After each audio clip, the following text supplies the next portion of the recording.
Well, hello everyone, and it's good to be here. Hello to all of you out there in Zoomville and YouTube land.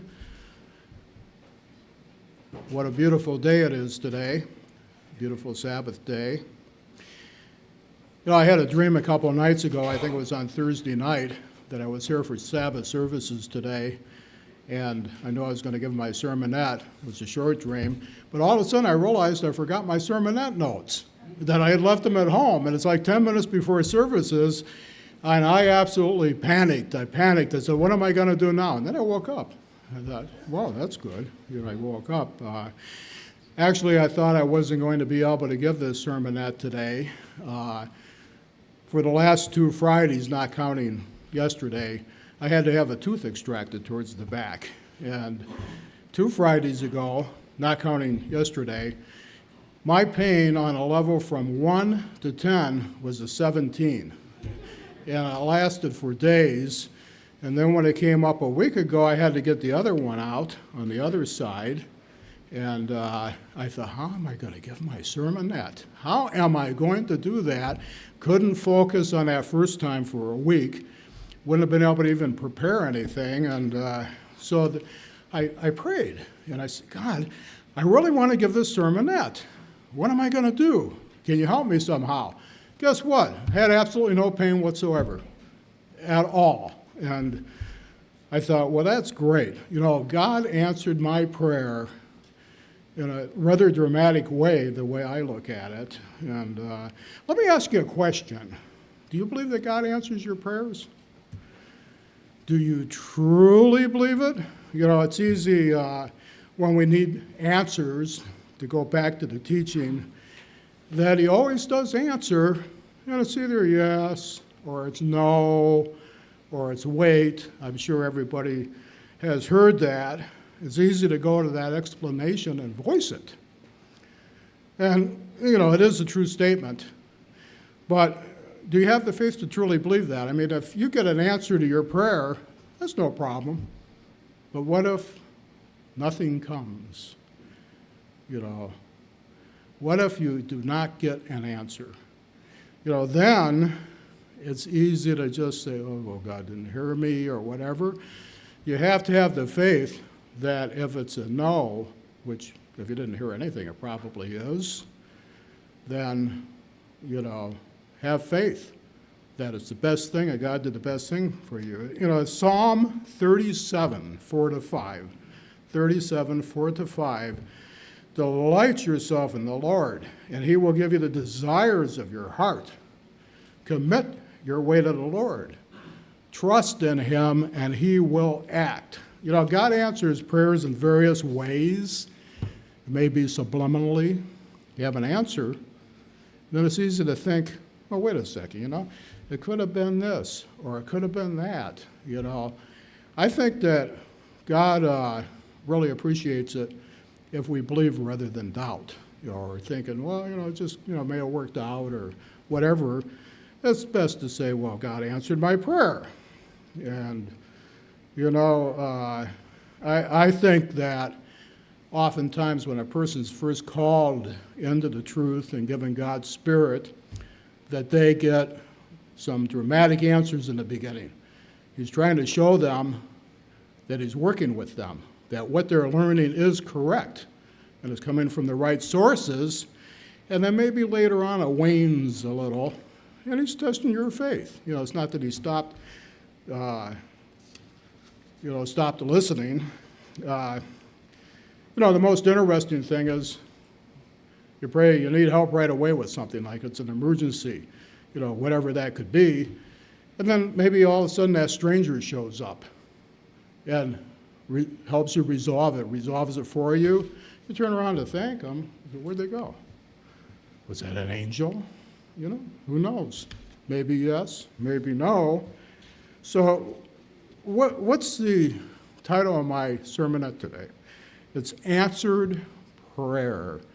Yes or no? Question mark. Answered prayer, yes or no? Question mark. Actually, the title has to do more with a personal story I'd like to share with you. This is a true story. It happened to me. It unfolded in my life 18 years ago, in 2005. I was stunned. I was totally dumbfounded. I was stupefied, astounded beyond belief. Did that really happen? I thought. Who were those two women?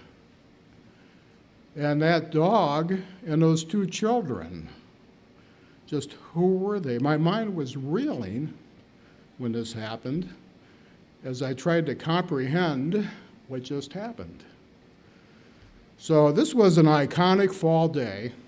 It was a perfect day for a walk along the Lake Erie shore. Sun was shining, temperature was perfect. I was inhaling the fresh, clean air. It was a September day, kind of like today, no humidity. I rounded a corner, and part of my daily walk that I tried to take, and Blue Lake, beautiful scene off in the distance of the downtown Cleveland skyline. Part of my daily habit, taking an hour-long walk. And I lived a few streets over from the lake, and I walk over from home, and as I drew closer to the lake, the homes literally smacked of prosperity and richness.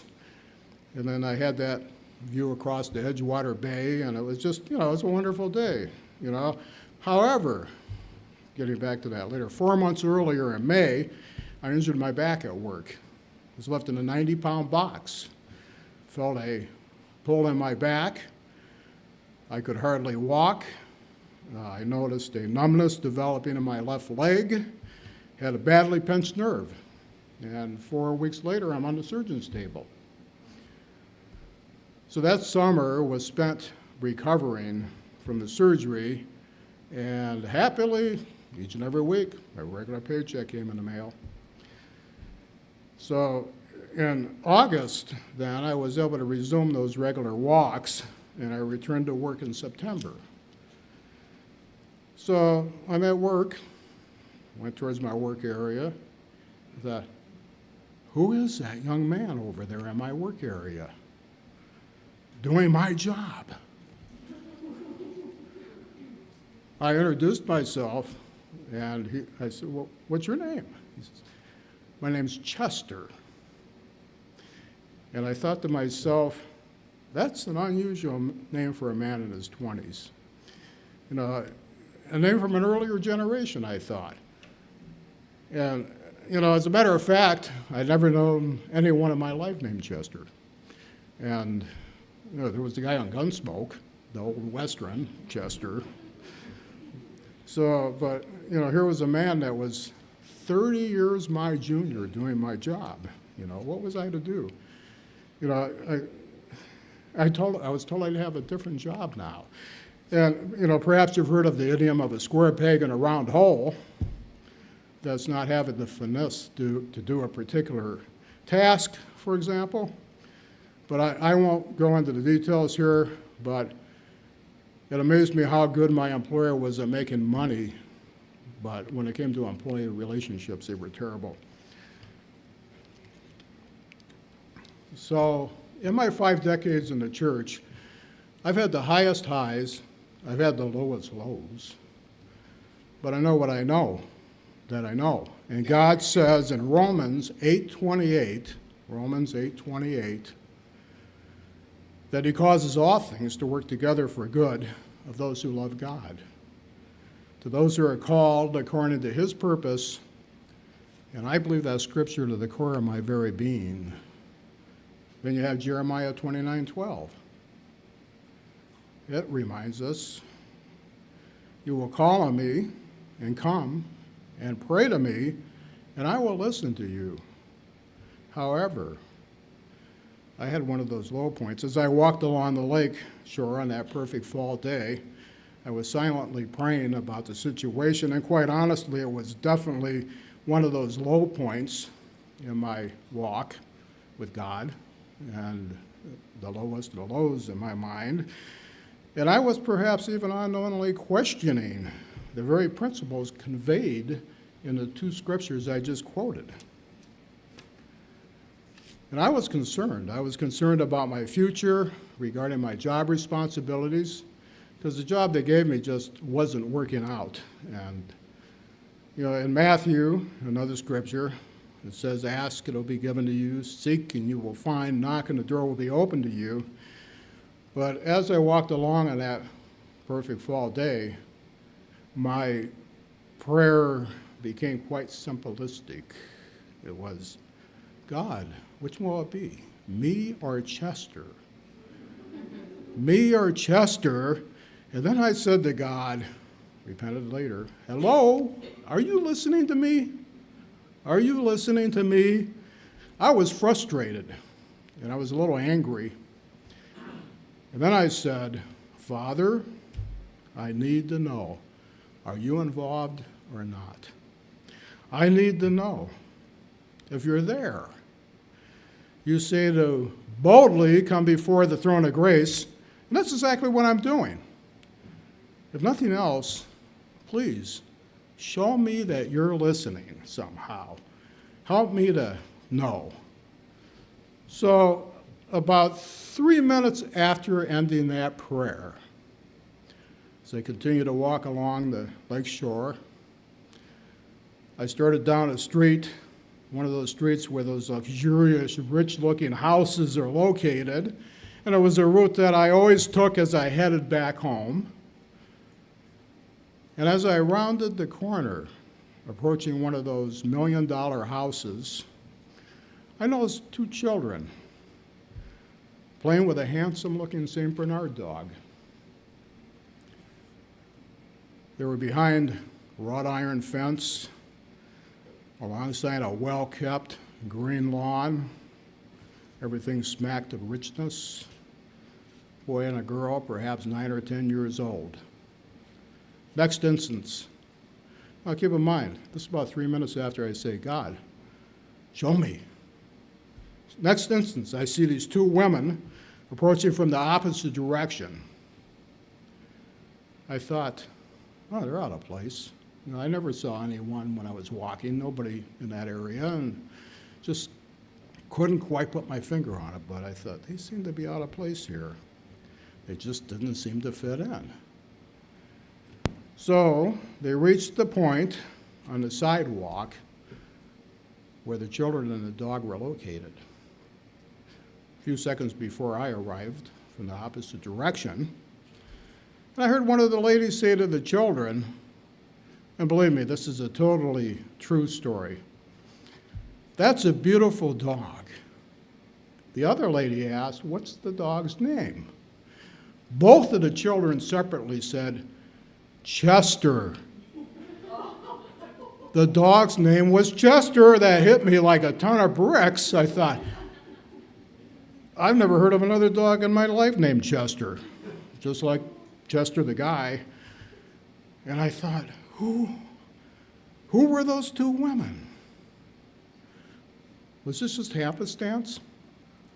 Literally, I assure you this happened exactly as I've described it. But what I do know is it was a monumental moment, a stupendous proof that God, for me personally, that God was listening. He dramatically answered my prayer. So, nevertheless, a few weeks later, Chester moved on to another job. And that was the year they had a real bad hurricane in New Orleans, and he had some background experience as a chef, which had nothing to do with the job he was doing of my job. And he moved to New Orleans to try to get a job as a chef there, because they needed the help. So I got my job back. Asked you at the beginning, do you believe in answered prayer? I'll tell you what, I'll never doubt again. I will never doubt again. I believe in answered prayer. I hope everyone has a wonderful and tremendous, beautiful Sabbath day.